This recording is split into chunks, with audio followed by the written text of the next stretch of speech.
I saw my mom as a little girl, shouted at, called names for the smallest mistake. I suddenly was there, as an adult standing in the corner, protecting her passionately, talking to those insulting her, stupid adults, mostly men, uncles, brothers, sons, exes and futures all together. She's just a little flower, starting to wither, to fade, become silent and visible.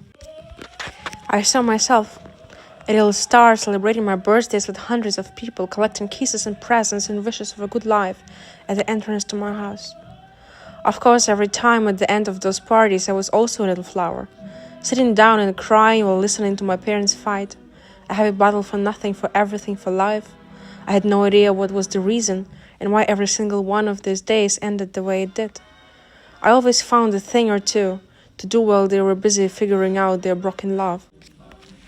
I had a black box with treasures, a tiny 3-story shelf, where I had all my little girly things stuffed together, a lot of different kinds of accessories from my baby hair, some collection of plastic and fake jewels that were the world to me, especially in those terrible endings of my birthdays.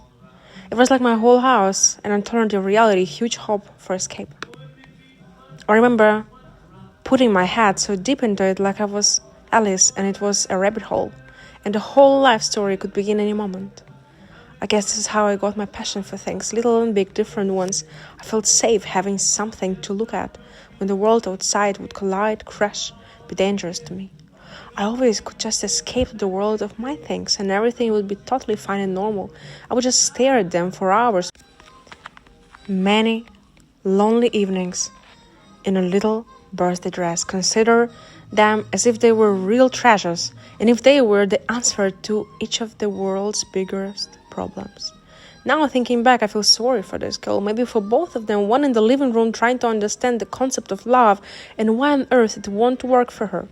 She would cry and shout and maybe even break things. She would demand to be understood and listened to be simply loved, just the way she would see it. Another one in her abnormally large room, therefore also scary, sitting down on her tiny knees, holding tears like a brave soldier, like it's already enough of drama in this space and time. Every single feeling had to be put aside for later. For maybe exactly this moment of looking back from time when Vika is adult and capable of helping, capable of seeing what is going on. Both of these little girls actually did nothing else but look for love. One in the eyes of a boy who is also maybe still too young to be asked to give, another in the deep shelves of her treasure box, taking each of her little pieces of fashion art, some trials of fashion in her 7, 8, 9, 10-year-old fingers, year by year having more things to hold, to watch, to admire, to escape with. And also, of course, not getting anything back, because it's just things. Hopeless, empty, cheap plastic hope that won't come through. Both of these girls are adults now, and still looking back at my mom, I feel more sorry for her. She's the flower that has been stepped on. At least all the Chinese jewels taken together couldn't do such a cruelty in a lifetime.